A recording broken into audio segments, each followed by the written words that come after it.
The room was cold, bright, and silent. Liriona sat on the steel table with her hands folded in her lap. Her purple skin looked pale under the white lights. She wore a thin robe that did little to protect her from the cold. The doctor didn't. Look at her face when he entered. He tapped the screen, pressed a few buttons, then sighed. Final result, he said without emotion, she cannot produce offspring. There was no shock on Liriana's face, only silence. She had felt it in her heart. Something broken inside her, something missing, but to hear it. Confirmed to have it written in a medical report was a wound deeper than any knife. She's no longer needed, the assistant said softly. The doctor nodded. Mark her and send her out. No appeal, no waiting, just out. 2 guards came in and took her arms. They didn't hurt her, but they didn't speak. To her either, they treated her like a box to be moved. Not a living being, she was led outside the clinic and into the open market. People walked by, lean species of all kinds. Some looked at her with pity. Others looked away in disgust. One child pointed. Look, Mama, that one's got the mark. A red stripe on her robe painted quickly to show the world she was empty womb. Liriana tried not to cry. She walked fast, not knowing where to go. Her clan had already sent her message. You are no longer welcome. Just one sentence. Nothing more, no home, no family, no purpose. In her culture, a female without the ability to bear children was useless. Breeding was their highest value, and now she was nothing. She found a corner near the trash bins behind a spice shop. The smell was strong rotten fruit and burning oils, but it was dry and quiet. She sat, knees pulled to her chest, trying to stay warm as the night air grew colder. Memories came like shadows, her mother smiling, her sisters dancing at the ceremony of fertility. She had dreamed of that day too. Now it would never come. Suddenly, a loud voice echoed from nearby. Careful. With that crate? A crash followed, and some glass shattered. She peeked from behind the bin and saw a human. He wore a brown apron, hands dusty with flour. He picked up the fallen crate, muttering, then paused. His eyes met hers. She quickly ducked her head, but it was too late. Hey, the human said gently, walking closer. You okay down there? She stayed silent, expecting him to leave or yell. Instead, he knelt down, offering a small loaf of bread, warm, fresh. The smell made her stomach twist. When's the last time you ate? She looked at the bread, then at his face. He didn't have pity in his eyes, just kindness. She reached out, took the bread slowly, and nodded once. Thank you, she whispered. He smiled. I'm Cal. Run a bakery just around that corner. Liriana didn't reply. She didn't want to get used to kindness. It never lasted, but Cal didn't leave. He sat beside her for a while. The city lights flickered. Shadows danced on the walls. You? Don't have to tell me anything, he said. But if you ever want a warm corner and more bread, just knock on my back door. With that, he stood up and walked away. No questions, no pressure. Liriana watched him disappear into the dark. The bread in her hand felt like more than just food. It felt like hopes, small, uncertain, but real. She didn't know why a human would care, especially for someone like her. But deep inside, something fragile stirred, a thought she tried to bury. Could someone like her still matter?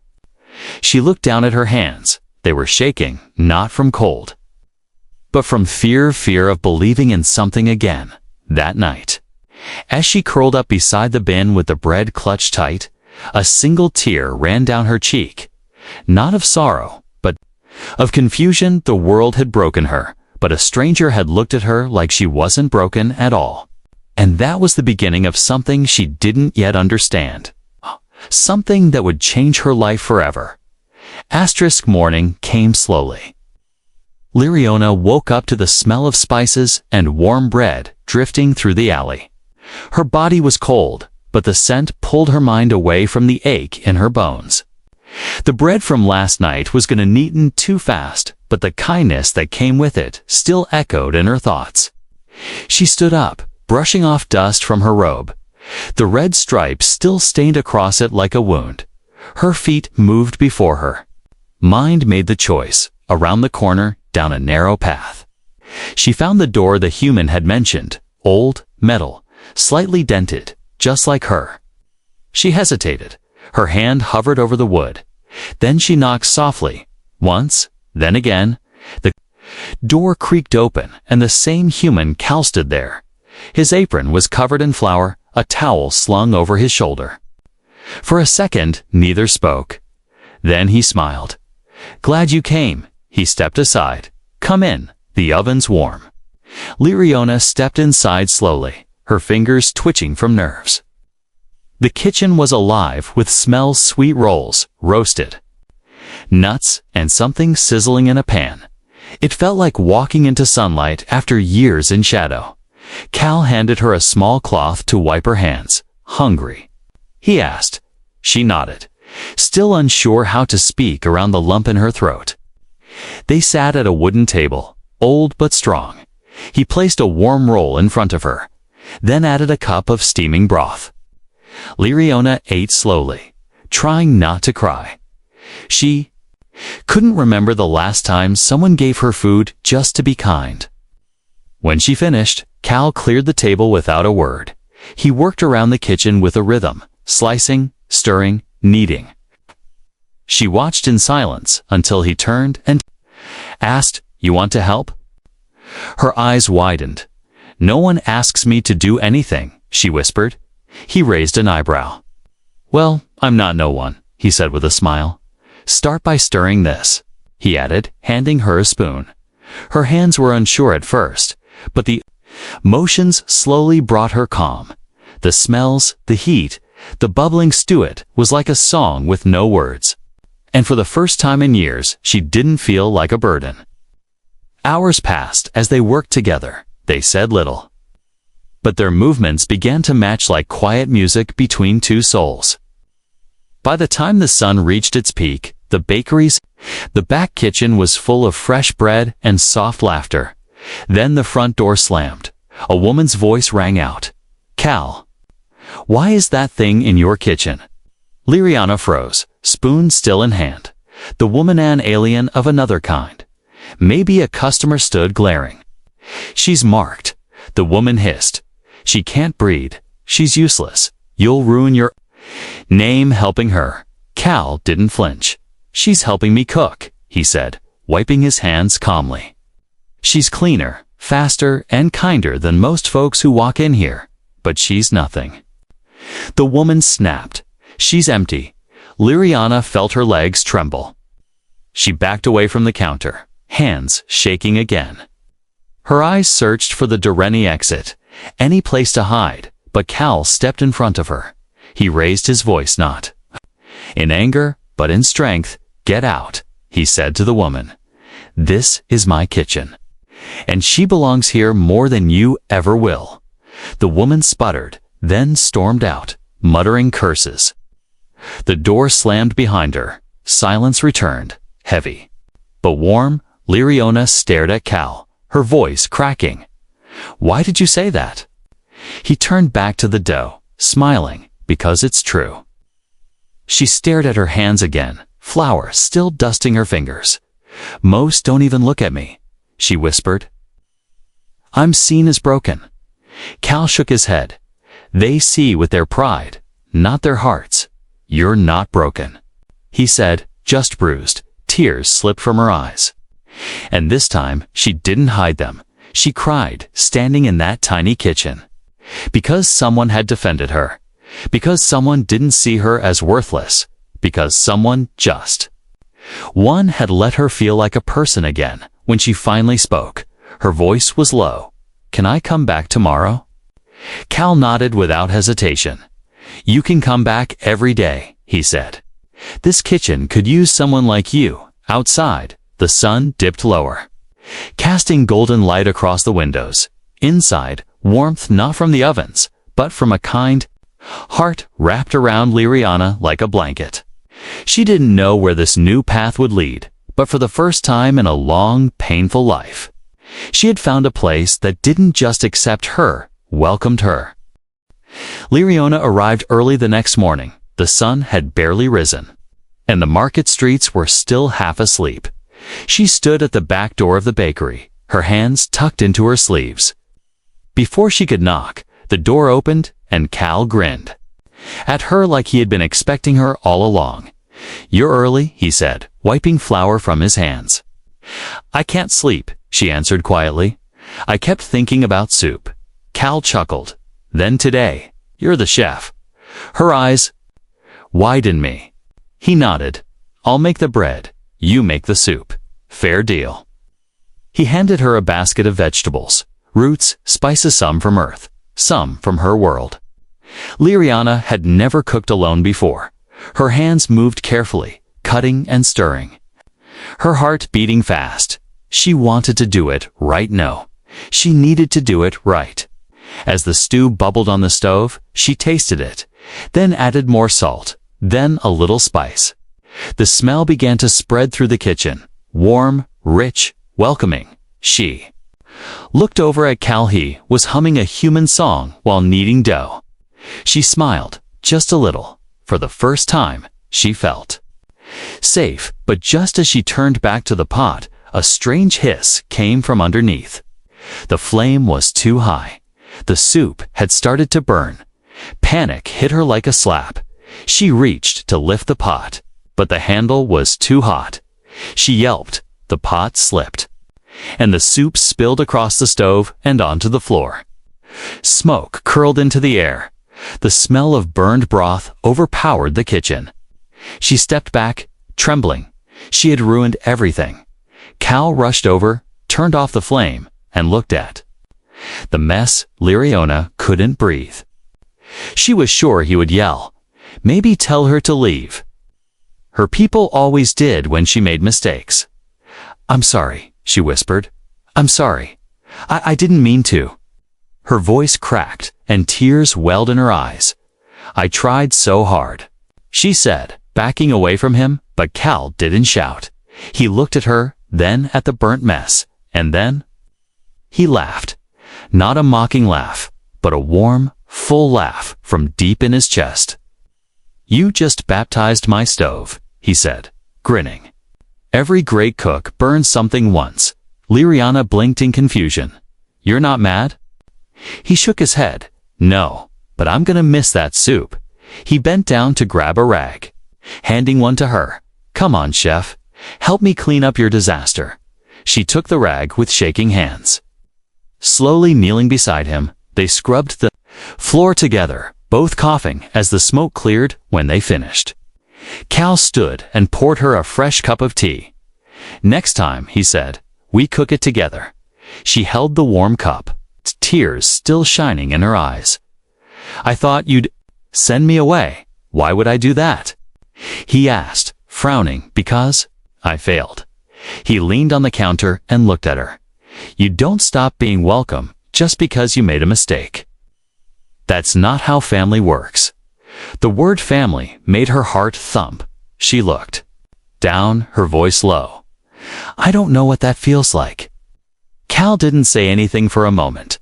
Then he took a wooden spoon, handed it to her, and said, "Well then, let's cook enough to find out." Liriana stared at the spoon in her hand. It was light, simple, but in that moment, it felt like a gift. A small piece of belonging, a small promise of something more. Later that day, Cal went out to deliver some loaves. Liriana stayed behind to organize the shelves. As she placed jars on the top rack, she heard a quiet knock at the front. She peeked out and saw a child, alien like her, standing alone, thin, shivering, eyes wide. "Are you lost?" she asked gently, opening the door. The child held out a dirty hand and whispered, "Is it true? You were marked, and still found someone to care." Liriana froze. The child looked at her with wonder, like she was some kind of miracle. Liriana bent down slowly. "I'm not special," she said, But yes, someone cared. The child smiled a smile full of hope, then ran off into the crowd, disappearing as fast as she came. Liriona stood in the doorway for a long time. Something had changed. Something inside her was beginning to believe maybe she wasn't broken. Maybe she could matter to someone. And maybe she already did. Asterisk, the bakery was busy that morning. Cal moved between the ovens, the shelves, and the tables like a blur. Liriana followed closely, carrying trays of warm bread, her sleeves rolled up. The kitchen felt like home now. The sounds, the smells, even the flour on her skin, it all made her feel alive. But there was tension in the air, a buzz in the streets outside. The Festival of Younglings had arrived. It happened once a year. A grand event where families showed off their children. There were songs, dances, food stalls, and parades. Every parent smiled wide. Every child wore bright colors. Liriona stood near the bakery's front window and watched the crowd pass. Alien families laughed together, carrying their young. Her chest ached. She could feel the old wound reopen, quiet but deep. She stepped back into the kitchen, trying to avoid the memories. But Cal called out to her. "Come on, we're going." She blinked. "Where?" He tossed her a clean apron and grinned. "To the festival. I have a booth to run." "I should stay," she said quickly. "They'll recognize me. They'll stare. They'll whisper?" Cal shrugged. "Let them. You're not hiding today." Liriana froze in place. His words echoed in her head. Not hiding today? Could she really do that? 10 minutes later, they stood together under a small white tent near the festival center. Baskets of sweetbread, soft buns, and glazed rolls filled their table. People stopped by to buy, to taste, to smile. Cal did the talking, but Liriana stood beside him, handing out samples. At first, she avoided every glance. Then came the moment she feared, a voice sharp and cold. "Well, look who rose from the gutter." Liriana looked up and saw 3 females from her old clan. They wore rich robes and jewels, their children playing near their feet. One of them stepped forward, smirking. "Didn't expect to see you among families." Another added, "Still wearing the mark. Or did your human buy you a new name?" Cal stiffened, but said nothing yet. Liriana swallowed hard. She wanted to run, but she was tired of running. She looked them in the eyes and said softly, "I am not your concern anymore." One of the women laughed. "You think standing next to a human changes what you are? You are still empty. You have no child, no legacy." Cal stepped forward now, his voice steady and clear. "She may not have a child of her own," he said, "but she's built something better. She works with her hands. With her heart, she gives kindness to strangers and warmth to this place. She's more family to me than you could ever understand." The crowd around them had quieted, listening, watching. Even the children paused, sensing something important. Liriona looked down at her flour-covered hands, then lifted her head, standing straighter than she had in years. "I may not bear children," she said, "but I create comfort. I feed those who are hungry. I listen to the lonely. And I stand beside someone who doesn't see me as broken." Silence followed. Then someone from the crowd clapped. Then another and another. Soon the tent was filled with applause, not for Cal, not for the bread, but for her, the clan. Women stepped back, their pride wounded. One muttered, "You'll still die alone," but her voice was drowned out by the noise of the crowd. Cal turned to Liriana, eyes warm. "You handled that better than I ever could." She gave a small laugh. "I think I'm shaking." He handed her a sweet roll. "You've earned this." They continued serving. And something strange began to happen. More people came, not just for food, but to meet her. Some asked about the soup she made. Others said they heard what she said and wanted to support her. By the end of the festival, the bread was gone. The tent was empty. But Liriana's heart felt full for the first time in forever. As they packed up, Cal looked at her and said, "You were the heart of this booth. You were the heart of today." Liriana didn't reply right away. She looked at the sky, where colored banners floated in the wind. Then she whispered, "For the first time, I didn't feel like a mistake." Cal smiled. "You never were." They walked home as the sun dipped behind the towers. The festival lights shimmered like stars. And in Liriana's heart, a light flickered too, not just of hope, but of strength. She had faced her past, and it hadn't broken her. It had shown her how far she had come. Rain fell in quiet sheets that night. The sound tapped gently on the bakery windows. Inside, the fire glowed warm, casting soft light over the kitchen walls. Liriana stood by the counter, kneading dough with care.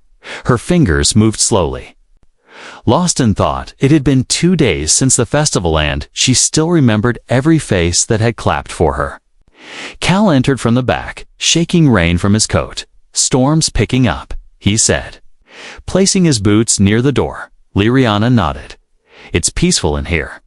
Just then, a soft knock echoed at the front. Not strong, not urgent, just gentle, like a whisper against wood. They both paused, glancing at each other. No one came this late, especially in such rain.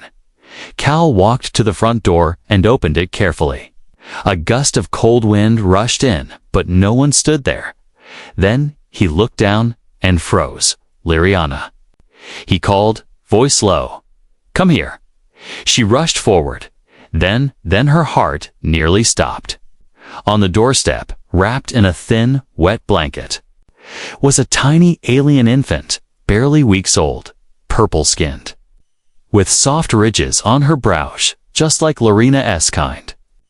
The baby whimpered weakly, eyes shut, her little body trembling. The blanket was soaked through, her skin cold, without thinking. Liriana dropped to her knees and scooped the child into her arms. She held her close, trying to share her warmth. Cal moved quickly, grabbing towels and a heat pad. They placed the infant on the kitchen table and wrapped her carefully. Liriana rubbed her small back with trembling fingers. "She's freezing," she whispered. "Who would do this?" Cal looked outside, then back at the baby. "There's no note," he said, "no name." Liriana rocked gently. The baby's breathing soft but shallow. She had no milk, no training, no plan. But she couldn't stop holding her. It felt like her arms had been waiting for this moment all her life. As the fire crackled and the rain poured, the baby began to relax. She let out a small sigh and curled into Liriana's chest. Something cracked inside Liriana, then something old, something deep. Tears filled her eyes. She looked up at Cal. Voice shaking, she was left like I was. Cal's eyes were sad, but steady. "We don't know her story yet," he said. "But we can be part of the next chapter." Hours passed. They fed the baby small drops of warm broth. She slowly regained color, and by dawn, she slept soundly in Liriana's arms. They made her a small bed from folded towels and a basket. Near the oven, Liriana refused to leave her side. "Maybe someone's looking for her," Cal said quietly, but Lorena shook her head. No, she wasn't lost. She was left. Later that morning, an old customer arrived, woman with sharp eyes and stiff shoulders. She glanced at the baby, then at Liriana, and narrowed her gaze. "That child," the woman said coldly. "Where did you find her?" Liriana stood protectively in front of the infant. "Why?" she asked cautiously. The woman scoffed. "She's from your bloodline, isn't she? That mark on her ear, that's from your clan." Cal stepped in, his voice calm but firm. "She was abandoned at our door. We're taking care of her." The woman's lips curled. "You think that makes you a mother?" "She's defective," she added. "Look at her eyes, they're cloudy." "Your people don't keep the broken ones." Liriana's hands clenched. She took a deep breath and stepped forward. Her voice was not loud, but it was steady. "Then, I'm exactly the one who should raise her, she said, because I know how it feels to be thrown away. I will not let her grow up thinking she's unworthy. The woman laughed. You don't even have a family name anymore. You're nothing. Liriana looked at Cal. His eyes were on her, full of trust. She turned back to the woman and said, Then let me build a name worth having. The woman scoffed again, then turned and walked out into the rain. No words of threat, no promises, just silence, but something had changed. Liriana looked down at the baby girl, now sleeping again. Her tiny hands curled into fists, her breath steady. She needs a name. Cal said softly. Liriana nodded, brushing a strand of hair from the baby's face. I'll call her Emery. It means light in the storm in my tongue. Cal smiled, fits her perfectly. That night. The bakery felt different. There was something new in the air, not just the smell of bread, but the weight of something precious in the arms of someone once told she could never be a mother. A child now slept, warm, safe, and no longer alone. Asterisk, it had been 1 week since the child arrived. The little girl, Emery, now laughed softly when the fire cracked. She reached for Liriana's fingers with tiny hands. She liked the smell of baked rolls and the hum of Cal's old radio. Liriana spent every night beside her, rocking her gently, feeding her carefully. Sometimes, she just stared at the child for hours, not out of fear, but wonder. She couldn't understand how something so small had filled the silence in her life. But peace never lasts forever. That morning, a strange ship landed in the market square. Its sides were silver and smooth, marked with the old sigil of Liriana's birth clan. Whispers spread quickly. The elders had arrived, and they were looking for someone. Liriana's chest tightened as soon as she heard the news. She stood behind the counter, holding Emery close. Cal looked at her. Concern in his eyes. They came for her. She said softly, I know it. Before Cal could speak, the front door swung open. 2 tall figures entered, both from her clan.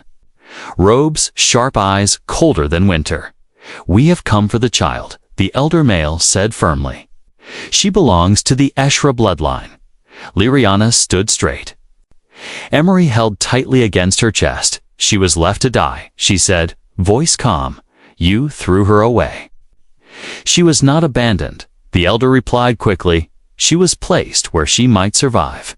Now that she has, she must return to her people. Cal stepped forward. Why now? Where were you when she was freezing on our doorstep? Why care only after someone else cleaned your shame? The second elder, a woman, narrowed her eyes. You speak with fire, human, but this is not your matter. This is clan. Blood. Liriana's arms trembled. She knew they didn't care about Emery. They didn't want her back out of love. They wanted to hide their mistake. To take back a child they once called broken. No, she said, louder now. You don't get to call her yours just because she lived. She's ours, Cal added, standing beside her. She has a bed, a name, and 2 people who won't. Leave her. The elders looked at each other, then at Liriana. You are unfit. The woman snapped. You have no blood rank, no name, no claim. Liriana stepped forward, her eyes fierce now. I have something stronger than a name. She said, I have love. The room went still. Even Emery stopped moving, as if she felt the weight of the words. I may not have given birth to her, Liriana said, voice steady. But I fed her when she was starving. I held her when she was shaking. And I whispered to her in the dark that she was wanted. That, she added, makes me her mother. One of the elders raised a hand as if to argue, but stopped. The fire in Liriana's eyes was unshakable. The female elder lowered her voice. You would defy the blood code. Liriana nodded.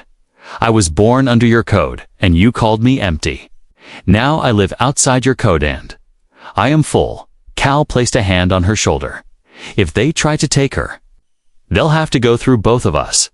The elders stared at them, then turned to leave, robes sweeping behind them like dying storms at the door. The male elder paused and spoke without turning. "You will never be welcomed among us again." Liriana replied quietly, "I was never welcomed in the first place." The door closed, and silence returned. Liriana held Emery close, the child's cheek resting against her chest. Cal looked at her with pride. "You didn't just protect her," he said, "you stood for her." Liriana looked down at Emery's sleeping face. "I used to think I was broken," she whispered, "but maybe I was just waiting to become something else." "A mother," Cal said, smiling. She nodded. Yes, that evening, Liriana sat with Emery beside the oven, the baby's tiny hand wrapped around her finger. She knew there would be more battles ahead, whispers, judgments, maybe even threats, but none of that mattered now. Because in a world that once told her she could never create life, she had chosen to protect it, to raise it, to love it without condition. And that, she believed, was more powerful than any bloodline. The sun rose slowly over the rooftops. Soft light slipped into the bakery windows. A new day had begun, but for Liriana, everything already felt complete. She sat at the table with Emery in her lap. The child giggled as she played with a wooden spoon. Her little fingers clutched it like a treasure. Cal moved around the kitchen behind them, whistling as he prepared the morning dough. Outside, the market was waking up. Vendors opened their stalls. Children laughed as they chased each other. But inside the bakery, it felt like a small universe, quiet, warm and full of love. A small bell above the door rang. A local mother came in with her twin sons. They waved at Emery, and Liriana smiled softly. There was no fear in her anymore. No shame, no hiding, only peace. The woman looked around and whispered, "They say the elders left quietly, without taking her." Liriana nodded. Yes, they did. The woman leaned in closer and said gently, "You're braver than most of us." After she left, Cal brought over 2 cups of warm honey tea. He sat across from Liriana and raised his cup to new beginnings, he said. She clinked her cup with his and smiled. "To family," she replied. The hours passed peacefully. Customers came and went. Emery crawled around on a soft blanket, playing with empty dough bowls and giggling whenever flour dusted her face. She was growing fast, stronger, louder, more curious every day that afternoon. Cal brought in a small wooden sign. He had been working on it secretly in the evenings. He placed it gently above the bakery counter. It read, "Cal and Leary's hearth, warm bread, warm hearts." Liriana stared at it in silence, then touched the edge of the sign with her fingertips. "That's my name," she whispered, "next to yours." Cal nodded. It always belonged there. Tears welled in her eyes, not from sadness, but from the kind of happiness that comes after a long storm, the kind that feels unreal at first, but true with every breath. That night, as they cleaned the bakery and locked the doors, Emery began to babble. She pointed at Cal, then at Liriana, giggling as she spoke nonsense, but then she said it. Clear and soft, her first real word. "Ma." Liriana froze. Her breath caught in her chest. She turned slowly and looked at Emery, who was now holding her arms out. "Smiling, Ma," the child repeated, reaching for her. Liriana dropped to her knees, tears falling down her cheeks. She held Emery close, burying her face in the child's soft shoulder. She had been called many things in her life: useless, broken, empty, but now she was Ma.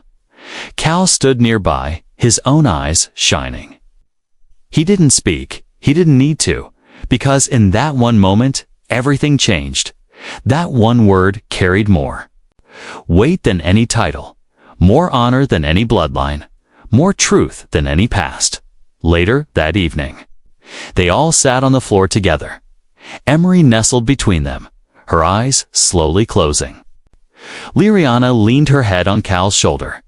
"I used to think I had no future," she said quietly. "I thought my life ended the day they told me I was barren." Cal placed a gentle hand on hers. "But that was the day your new life began." She nodded slowly. "They said I couldn't bear children," she whispered. "But they were wrong. I was always meant to be a mother." "Just not in the way they expected," Cal added. Together, they watched the stars appear outside. The window, soft lights and a quiet sky, each one reminding them how far they had come. No longer broken, no longer unwanted. They had built something stronger than blood. They had built a family.